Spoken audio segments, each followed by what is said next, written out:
The battle is done. Take the win. Trouble will find you soon enough. The old saying, favoured by Erith warriors, rang around her head for perhaps the 50th time. It had been a comfort when she first remembered it. Now it was irritating.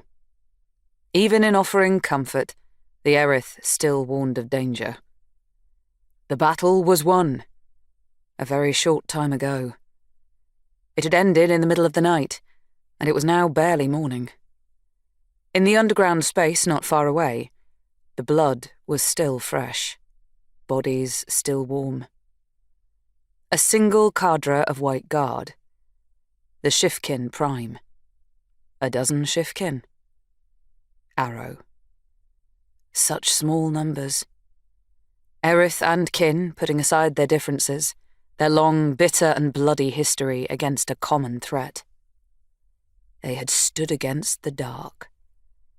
Against humans. Against Erith predators that had no business here in the human world.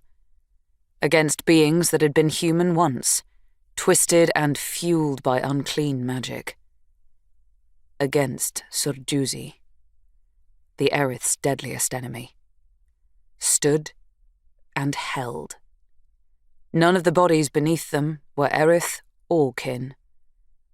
The battle was won, and even though she was out in the air, away from the cloying dark, her whole body was still primed to fight, heart racing too fast, fine tremor in her fingers, stomach twisting. The battle was won. Every bone ached. She was spattered in dirt and blood and what looked like ash but was in fact the aftermath of battle magic. Her eyes were gritty with the stuff and with tiredness. Her mouth and nose were full of the scent of death and damp earth. The scent was even in her hair, loose strands brushing against her face in the light morning breeze, blonde shaded with dirt. She pulled out hairpins with uncoordinated movements and bundled the tangle back up again. It would have to do. Her mind would not settle on anything, thoughts scattering. Too many fresh memories. Memories like the bodies in the underground, the wreck of the human who had willingly pulled a Surjuzi into him, the demon eating away at his body until there was little but flesh and bone remaining. The other humans, less distorted, who had helped him.